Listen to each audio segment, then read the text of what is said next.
Well, it's Tuesday morning. We are in Denver after the long drive yesterday from Kearney, on the road for about 10 hours, almost 500 miles. Long day, but it was a good day, enjoyable drive up through the mountains. However, as you can tell, we're not at a racetrack. Nope, had a little bit of downtime this morning, so we thought we'd check this place out. The Morrison Museum of Natural History, literally right behind Bandimere, same exit as Bandimere. Go past the track down into the little town of Morrison, out on the outskirts of Morrison. You can check out the Morrison Museum of Natural History. Now, there are some dinosaur stuff from this area, and I think that's what this focuses on. Since we had a little time, we thought we'd come check it out. So let's pop inside, see what's going on. These are the front leg bones. So this is the humerus bone, the ulna, the radius.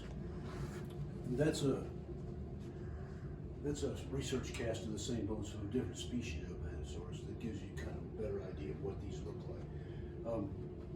When these were found in 1877, this was the largest dinosaur that had ever been found in the world up to that time, and it's still among the biggest.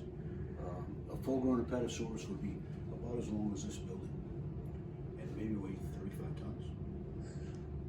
Think of a stack of 6 or 7 elephants.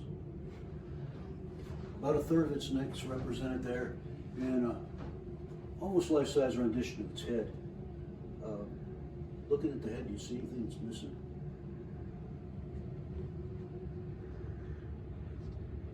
Nasal cavity? No, his nose is actually his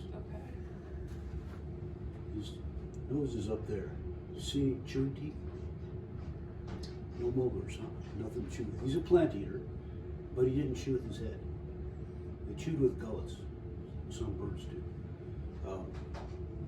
And that makes perfect sense biologically, because if you're a creature that has a 30-foot long neck, you want your head to be as light as possible, because any extra weight out there is just extra energy for you. So by not chewing with your head, you don't have to have big, huge muscles to run your jaw. If you don't have to have big muscles to run your jaw, you don't have to have heavy bones in your skull.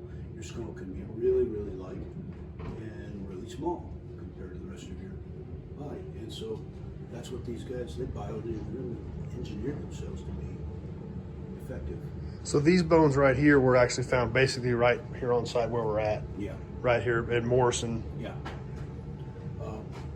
The rest of the bones that were found with these and the rest of the Stegosaurus bones I talk about are all in the basement at Yale. Oh, wow.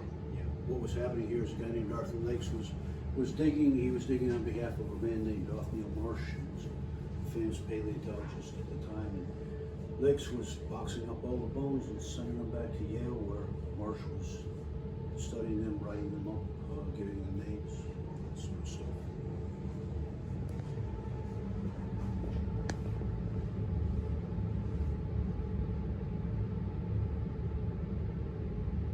Again, in 1877, about 2 miles north of here. Again, out of the side of this hogback. So these are very, very local too then. Yeah. Those other ones were literally on site where we're at, and these were a couple miles away. Well, these were 3/4 of a mile away from here. Okay. But what you're looking at here are vertebrae from inside the tail. That's a vertebrae from just at the back of the hips. And that's a little broken piece of one of the plates. And that's a chunk of femur. Now, nobody's going to represent to you that these are great fossils, but they are probably scientifically the most important things that are in the museum, because they are genoholotype fossils for Stegosaurus. And what that means is, if you go out and dig up dinosaur bones and you think it's a Stegosaurus, you would bring them, compare them to these and a few more at Yale. And if they were the same, then by definition you found a Stegosaurus. If they're different, by definition you haven't found a Stegosaurus. So they define what Stegosaurus is. These are kind of scrabby bones, and not very much of the first Stegosaurus was found. Everything that was found was from the tail back, and that was fairly incomplete. The reason for that is that the rocks these were found in represent sandbars in a river that was running a couple miles north of here. Remember I mentioned that the countryside here was flat, near sea level, very low energy system. This might be analogous to maybe the Platte River out in Nebraska somewhere, or something like that. So this stuff was actually pre-Rocky Mountains. Yes. So there were no Rocky Mountains when these were No here. Rocky Mountains, The climate was monsoonal, and we think what was going on was the animals were all forced to this river during the dry season. They did exactly what animals do today in the same situation. They were forced to the water, they died of old age, they were preyed upon, they were scavenged, and so forth. And then during the wet season, we think that they were probably bounced down the river a few feet, 10 miles, we have no idea.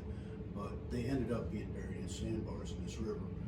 And so here in Morrison, it's unlikely you'll ever find a whole creature. And what you do find here, largely probably been chewed upon, has been pulled apart, bounced around. Morrison's famous because of the fossils. It's the first place that big dinosaurs were found in the West, and not necessarily because of the quality of the fossils. But that environment that I just described, really great place to capture tracks. And so that's probably the best Stegosaurus track that's ever been discovered. Got a Stegosaurus foot here. This is not real. So this is the surface of the ground in that riverbed. It's turned into rock over the intervening time. We've turned it up on end so you can see the footprint. But the dinosaur walked along here. He stepped and his foot slipped in the mud and came to rest about like that. So as you look at this print, this is a slide mark right here. Back of his paw with 1, 2, 3 toes. And that's the actual paw print. That's the rear foot. This is the front foot with 1, 2, 3, 4, 5 toes. I kind of highlight this because that's what dinosaur footprints oftentimes look like. That happens to be the first dinosaur Stegosaurus footprint found in Colorado. That's the back of the foot there with a toe and a toe and a toe. I would have walked by it 1,000 times.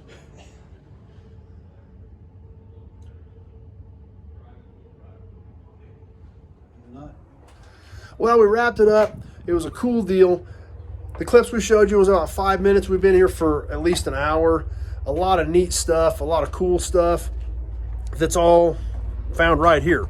You know, we learned all that as they were explaining to us that some of this stuff was found within literally 2 miles of where the museum is at. So that was kind of cool. Actual legitimate stuff that is from literally right here, right near Bandimere Speedway. We're in Morrison, just literally same exit as Bandimere. Just went basically behind the track down to the little town of Morrison and out to the edge of it to this museum. So well worth checking out. You ever get out this way, pretty neat stuff. If you like the dinosaurs, the history of this area, they've got a lot of good information. Tour guide, very helpful, very knowledgeable, pretty cool stuff. Check it out if you ever get out in this area. Well, we're at Bandimere. Haven't started running yet. Everybody's getting their stuff ready. We're gonna go do a quick walk around, let you guys check out some things, see what's going on, walk through the pits a little bit, and check out some of the wide selection of cars there. There's the Why Not ZL1 Camaro right there. Tom McGilton's super bad car. There's something you don't see every day, a GMC Typhoon.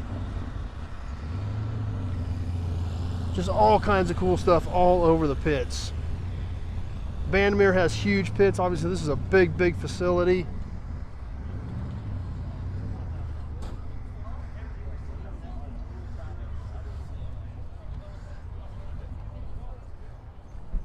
And like you've been seeing on my videos and everybody else's videos, just a super, super wide selection of everything. CTSV, square body Chevy, and a CUDA, all parked right there together. The pits go a long, long ways down, and they're full of a lot of cool iron. We'll kind of peek over the edge here, out at the staging lanes.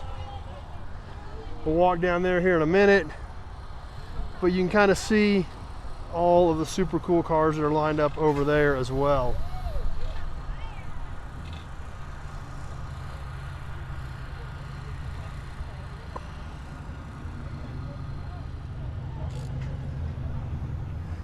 From right here you can get a pretty good view of what all is going on here. But as you can see, if we look down over there, you can see the numbered staging lanes. When they start calling these cars here very shortly, they'll be lining them up, rolling them down there and running them down the track. Fortunately, the air here at this point Like I said, we haven't started running yet. We're getting fairly close. Much better than the air was last year. So hopefully that will help some of these cars getting down the tracks to make some decent runs. Like I said, it's cool. You can get a pretty good view from up here of things. The back of the towers, these cars are getting ready to go in. There's Adam jumping on the mic right now, getting ready to start making announcements. We'll head down this way a little bit, check out some stuff.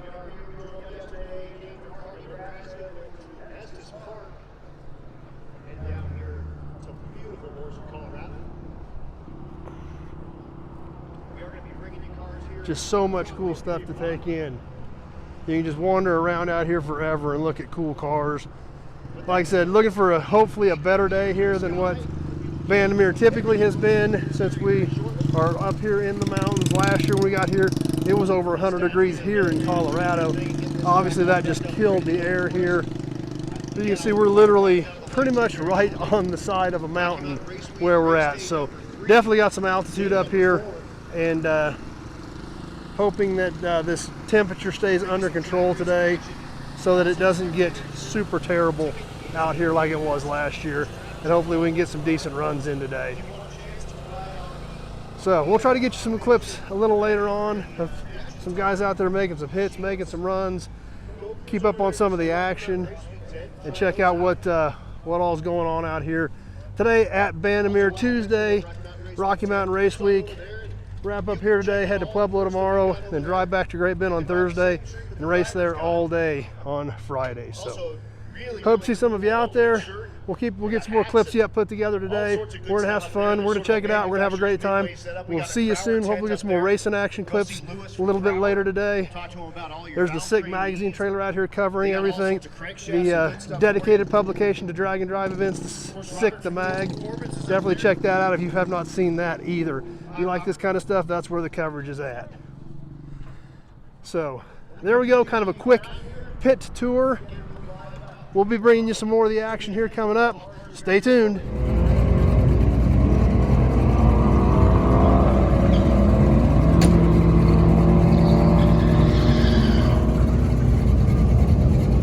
At the stripe right lane, go to 1275 for Thompson, 1363 in the left. Village Doctor, in the right lane, out of Super B specialty. Look for Sinclair.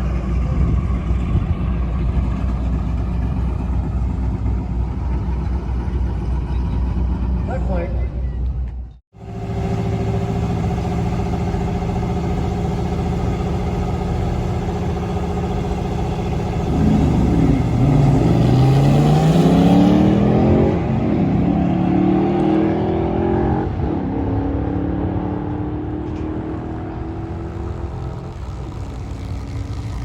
Gonzalez up the strike, goes 1467, 14.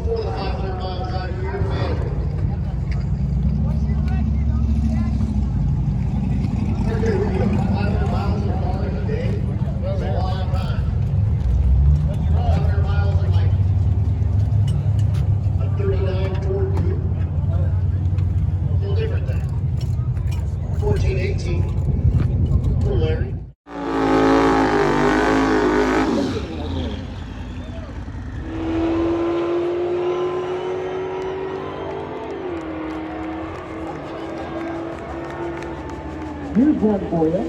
Check out the Odyssey minivan that gives a like crazy big burnout. This is the Candyman van. Normally you don't take free candy out of a van, do you? But we were driving down the road yesterday, he rolled the window down, Stevie put her arm out, he put his arm out, and he got some candy right through the window while we were driving down the road. Which is pretty cool. But he's going to make a pass in the Odyssey, and then he's going to come down the return road near the stands, and he's going to hand out candy. So if you guys want to be, get a chance to get some candy, move down to the front of the, one of those things called grandstands, and they will whip some candy at you on their way back down the return road, out of the Candyman van. He actually probably did the biggest turnout that we've had tonight in shooting racing, which is fun. But, when I talk about that J Squad Del Sol, this is the J. This is the engine that came in. you know, stock car. Get that out of this Odyssey, put it in that Del Sol, strap the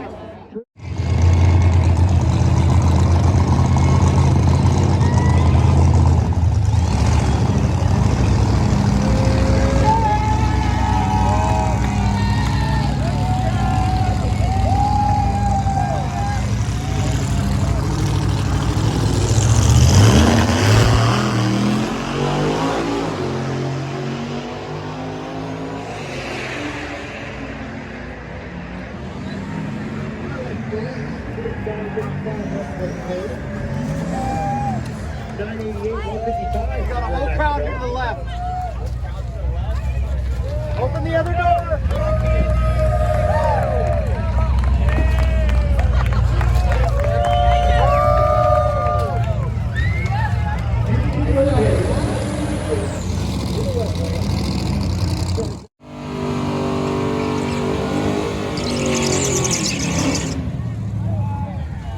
Hell, 3 in the left lane.